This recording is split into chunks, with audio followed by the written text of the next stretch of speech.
सुनो सोंगेन, अब हम जानते हैं कि इस बार प्रभु मनुष्य का पुत्र बनकर वापस आया है। क्योंकि मनुष्य का पुत्र आ गया है और वो साधारण और सामान्य दिखता है, तो हम कैसे पहचानेंगे कि वही देहधारी परमेश्वर है? इस बारे में हमसे संगति करो। ये एक अच्छा सवाल है। प्रभु का स्वागत कैसे करना है, इसका मार्ग प्रभु यीशु हमें पहले ही बता चुका है। प्रभु यीशु ने कहा था, मेरी भेड़ें मेरा शब्द सुनती हैं। प्रकाशित वाक्य की पुस्तक भी कहती है, देख मैं द्वार पर खड़ा हुआ खटखटाता हूं। यदि कोई मेरा शब्द सुनकर द्वार खोलेगा तो मैं उसके पास भीतर आकर उसके साथ भोजन करूंगा और वह मेरे साथ। आमीन। जिसके कान हो वह सुन ले कि आत्मा कलीसियाओं से क्या कहता है। आमीन। ये वचन हमें बताते हैं कि प्रभु का स्वागत करने का अहम मार्ग है परमेश्वर की वाणी सुनना। परमेश्वर की वाणी।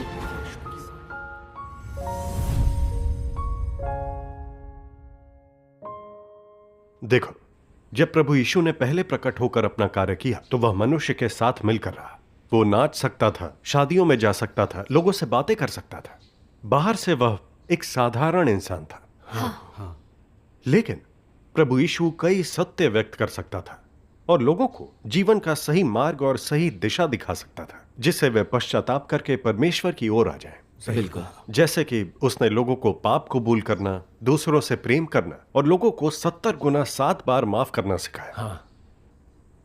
प्रभु यीशु के वचनों में अधिकार और सामर्थ्य है। अपने एक वाक्य से वह हवाओं और समुद्रों को शांत और मुर्दों को जिंदा कर सकता है। आमीन। उसे लोगों के गुप्त रहस्य पता है। उसके वचन सुनकर ही कई लोग प्रभु को पहचान पाए और उसका अनुसरण करने लगे। आमीन। ऐसा ही है। बाहर से यह मनुष्य का पुत्र चाहे कितना भी साधारण दिखता हो, अगर वह कई सत्य व्यक्त कर सकता है, जीवन के सही मार्ग पर चलने में लोगों का मार्गदर्शन और उन्हें शुद्ध करके बचा सकता है, तो वह देहधारी परमेश्वर है जो प्रकट होकर कार्य कर रहा है। आमीन। हमारे लिए इस आधार पर प्रभु का स्वागत करना 100% सही है। सही कहा। मैं इस संगति से सहमत हूं। हाँ, ये समझे। देखा, सर्वशक्तिमान परमेश्वर ने बहुत से सत्य व्यक्त किए हैं और बाइबल के कई रहस्यों से पर्दा हटाया है। उसने परमेश्वर के कार्य, उसकी प्रबंधन योजना और परमेश्वर के इरादे को व्यक्त किया है ताकि लोग चीजों को नई रोशनी में देख सकें और उनकी आंखें धन्य हो जाएं। क्या यह परमेश्वर नहीं जो प्रकट होकर कार्य कर रहा है? ये परमेश्वर का प्रकटन और कार्य ही है। इस संगति को सुनकर मेरा दिल रोशन हो गया है। परमेश्वर की भेड़ परमेश्वर की वाणी सुनती है और परमेश्वर की वाणी वो सत्य है जो वह व्यक्त करता है, तो वो यकीनन परमेश्वर ही है जो प्रकट होकर कार्य कर रहा है। सही कहा। सिर्फ परमेश्वर ही सत्य व्यक्त कर सकता है, तो जो ये कर सकता है वो निश्चित रूप से लौट कर आया प्रभु ही है। बिल्कुल। प्रभु के स्वागत के लिए परमेश्वर की वाणी सुनना यही सही मार्ग है। हाँ। भाई शू, आप कहते हैं प्रभु के स्वागत के लिए हमें परमेश्वर की वाणी सुननी चाहिए, पर मुझे ये समझ नहीं आते।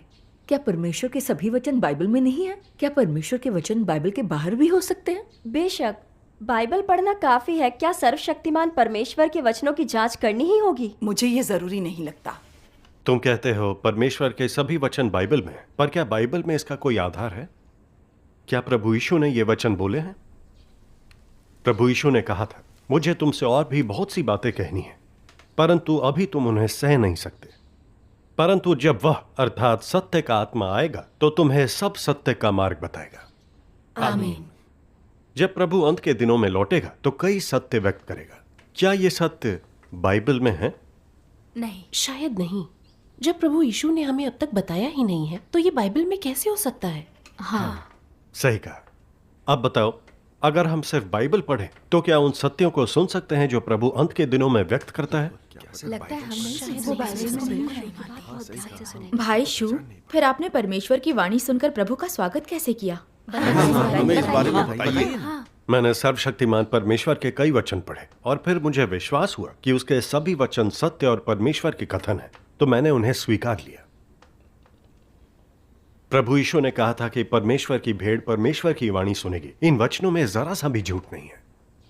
जरूरी यह नहीं कि तुमने कितने समय से विश्वास किया या तुम्हें बाइबल का कितना ज्ञान है। जरूरी यह है कि क्या तुम सत्य से प्रेम कर इसे खोज सकते हो। हाँ। अगर लोग दिल और आत्मा से परमेश्वर के वचन सुने तो उन्हें पता चलेगा कि परमेश्वर के सभी वचन सत्य हैं, उनमें अधिकार और सामर्थ्य है और यह वास्तव में परमेश्वर की वाणी है। सही कहा। उन्हें यह भी एहसास होगा कि सर्वशक्तिमान परमेश्वर और प्रभु यीशु के वचन एक ही आत्मा ने बोले हैं। दोनों में एक जैसा अधिकार और सामर्थ्य है। हाँ। जैसे कि प्रभु यीशु ने कहा था, जो मुझसे हे प्रभु कहता है, उनमें से हर एक स्वर्ग के राज्य में प्रवेश ना करेगा, परंतु वही जो मेरे स्वर्गीय पिता की इच्छा पर चलता है।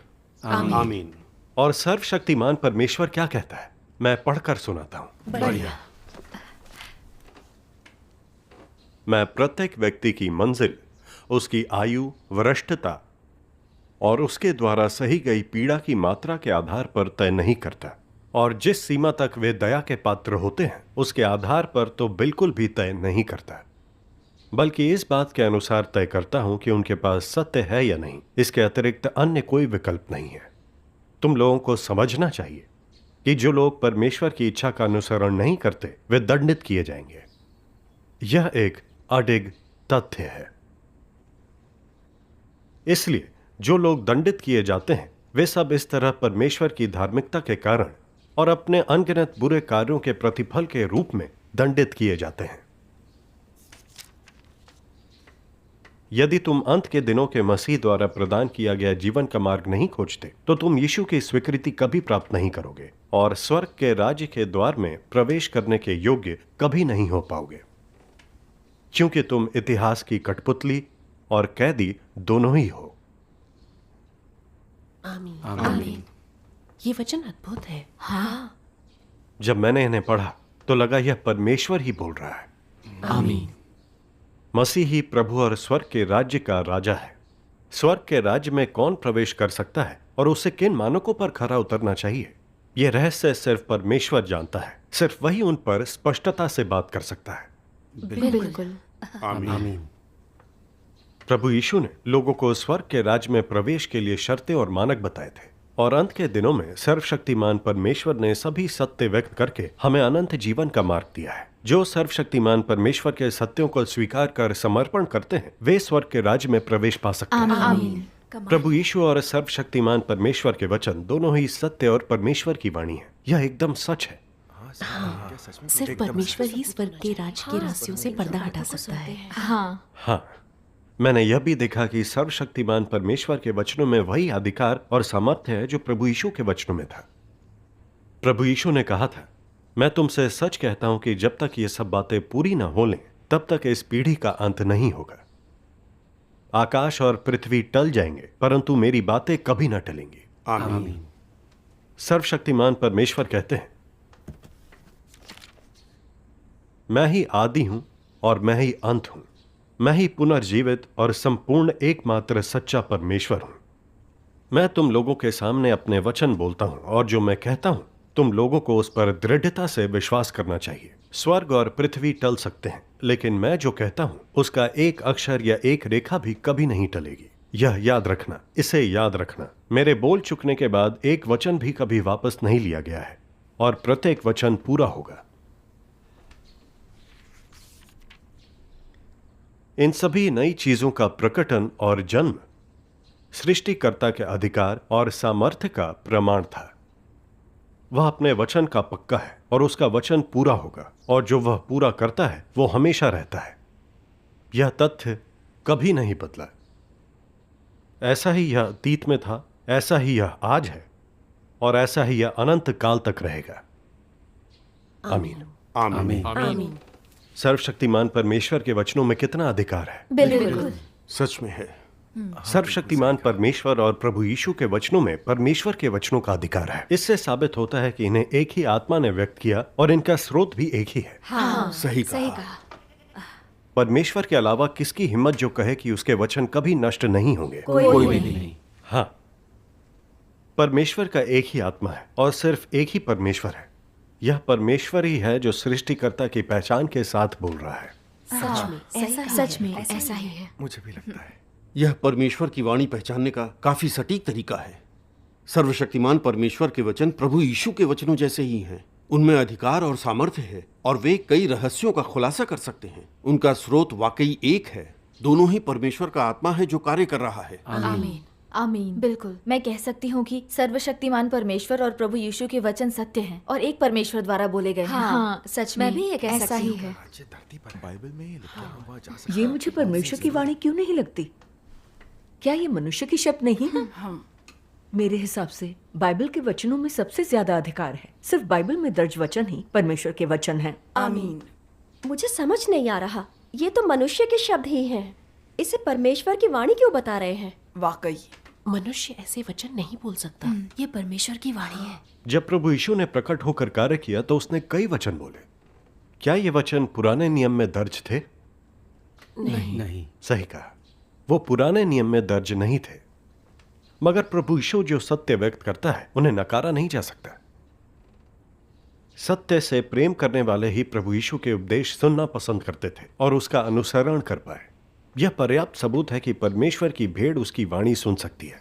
आमीन। हाँ, क्योंकि पाखंडी फरीसियों को सत्य से प्रेम नहीं था तो वे बाइबल पर अड़े रहे और प्रभु यीशु को ठुकरा दिया, यहां तक कि उसकी निंदा की और अंत में क्रूस पर चढ़ा दिया। यहां मसला क्या है? तब धार्मिक लोगों ने प्रभु यीशु के वचनों का चाहे कितना भी विरोध और निंदा की हो, सत्य से प्रेम करने वालों ने ही उन्हें इस दिन तक पहुंचाया है और इनमें से कुछ नए नियम में दर्ज किए गए थे। इसे कैसे समझाया जा सकता है? चाहे आप कुछ भी कहो, पूरा धार्मिक संसार मानता है कि बाइबल से दूर होना विधर्म है। हम बाइबल पर ही टिके रहेंगे, हमें परमेश्वर की वाणी नहीं सुननी। आमीन।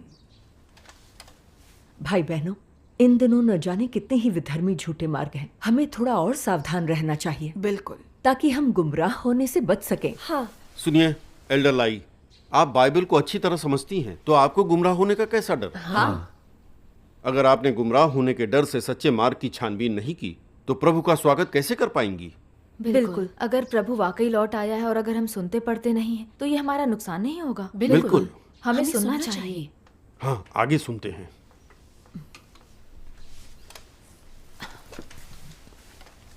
सोंगेन, आगे बताओ। जब से मैंने सर्वशक्तिमान परमेश्वर में विश्वास करना शुरू किया, मैंने रोज उसके वचन पढ़े और मेरा दिल पहले से बहुत रोशन हुआ है। वचन देह में प्रकट होता है, बहुत मूल्यवान पुस्तक है। अंत के दिनों का मसीह जिस अनंत जीवन का मार्ग बताता है वह इस पुस्तक में है। इससे मैं न सिर्फ अपनी धारणाओं, कल्पनाओं और भ्रष्ट स्वभावों को पहचान पाया, बल्कि यह भी देखा कि परमेश्वर मानव जाति को कैसे शुद्ध करता और बचाता है, और मुझे कई सत्य समझने में मदद मिली। इससे पहले प्रभु में विश्वास के दौरान मैं दूसरों को सहनशील और धैर्यवान होने और दूसरों से प्रेम करने को कहता था, पर खुद कभी इन्हें अभ्यास में नहीं ला सका। मैं अक्सर झूठ बोलता, धोखा देता, लोगों से ईर्ष्या और नफरत करता था। सही है। खासकर मेरे भ्रष्ट स्वभाव बेहद गंभीर थे। मैं अहंकारी और दंभी था और किसी की नहीं सुनता था। मैं शोहरत और लाभ के लिए होड़ करता था और मैं परमेश्वर के प्रति समर्पित नहीं था। अपने अहंकार में मैंने सारा विवेक खो दिया था। पाप कबूल करने के बाद भी मैं पश्चाताप नहीं कर पाता था। मेरा दिल बहुत कष्ट में था। हाँ।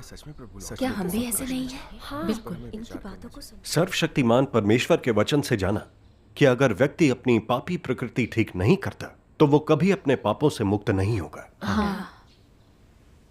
सर्वशक्तिमान परमेश्वर के वचन मनुष्य के भ्रष्ट स्वभावों और उसके पाप की जड़ को उजागर करते हैं।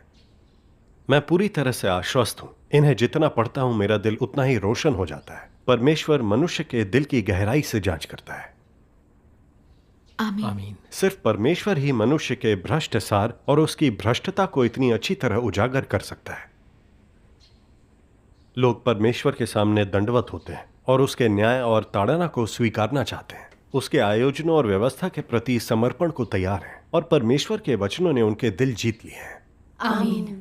मैं जितना सर्वशक्तिमान परमेश्वर के वचन पढ़ता हूं उतना ही यकीन होता है कि यह परमेश्वर की वाणी है। बिल्कुल सही। आमीन। प्रभु का धन्यवाद। वाह, कितनी बढ़िया संगति थी। तो सर्वशक्तिमान परमेश्वर के वचन कैसे मनुष्य की भ्रष्टता को उजागर करते हैं, हमें पढ़कर सुनाइए। हाँ, जल्दी से हमें पढ़कर सुनाइए। हम सब सुनना चाहते हैं। मैं 2 अंश सुनाता हूं। बढ़िया। सर्वशक्तिमान परमेश्वर कहते हैं, बहुत से लोग केवल इसलिए मुझ पर विश्वास करते हैं कि मैं उनको चंगा कर सकता हूं। बहुत से लोग सिर्फ इसलिए मुझ पर विश्वास करते हैं कि मैं उनके शरीर से अशुद्ध आत्माओं को निकालने के लिए अपनी शक्तियों का इस्तेमाल करूंगा। और बहुत से लोग मुझसे बस शांति और आनंद प्राप्त करने के लिए मुझ पर विश्वास करते हैं। बहुत से लोग मुझसे सिर्फ और अधिक भौतिक संपदा मांगने के लिए मुझ पर विश्वास करते हैं। बहुत से लोग मुझसे सिर्फ इस जीवन को शांति से गुजारने और आने वाले संसार में सुरक्षित और स्वस्थ रहने के लिए मुझ पर विश्वास करते हैं। बहुत से लोग केवल नरक की पीड़ा से बचने के लिए और स्वर्ग के आशीष प्राप्त करने के लिए मुझ पर विश्वास करते हैं। बहुत से लोग केवल अस्थायी आराम के लिए मुझ पर विश्वास करते हैं और आने वाले संसार में कुछ हासिल करने की कोशिश नहीं करते। जब मैंने अपना क्रोध नीचे मनुष्यों पर उतारा और उसका सारा आनंद और शांति छीन ली, तो मनुष्य संदिग्ध हो गया। जब मैंने मनुष्य को नरक का कष्ट दिया और स्वर्ग के आशीष वापस ले लिए, तो मनुष्य की लज्जा क्रोध में बदल गई। जब मनुष्य ने मुझसे खुद को चंगा करने के लिए कहा, तो मैंने उस पर ध्यान नहीं दिया और उसके प्रति घृणा महसूस की, तो मनुष्य मुझे छोड़कर चला गया और बुरी दवाइयों तथा जादू टोने का मार्ग खोजने लगा। जब मैंने मनुष्य द्वारा मुझसे मांगा गया सब कुछ वापस ले लिया, तो हर कोई बिना कोई निशान छोड़े गायब हो गया। इसलिए मैं कहता हूं कि मनुष्य मुझ पर इसलिए विश्वास करता है क्योंकि मैं बहुत अनुग्रह देता हूं और प्राप्त करने के लिए और भी बहुत कुछ है। जैसे ही तुम लोग थोड़ी सी निष्ठा दिखा देते हो, तुम अपनी तारीफ के गीत गाने लगते हो और अपने छोटे से योगदान के लिए पुरस्कार मांगने लगते हो। जब तुम थोड़ी सी आज्ञाकारिता दिखा देते हो, तो दूसरों को नीची निगाह से देखने लगते हो और कुछ छोटे मोटे काम संपन्न करते ही तुम परमेश्वर की अवहेलना करने लगते हो। परमेश्वर का स्वागत करने के बदले में तुम लोग धन, उपहार और प्रशंसा मांगते हो। एक दो सिक्के देते हुए भी तुम्हारा दिल दुखता है। जब तुम 10 सिक्के देते हो, तो तुम आशीष दिए जाने और दूसरों से विशिष्ट माने जाने की अभिलाषा करते हो। तुम लोगों जैसी मानवता के बारे में तो बात करना या सुनना भी अपमानजनक है। क्या तुम्हारे शब्दों और कार्यों में कुछ भी प्रशंसा योग्य है?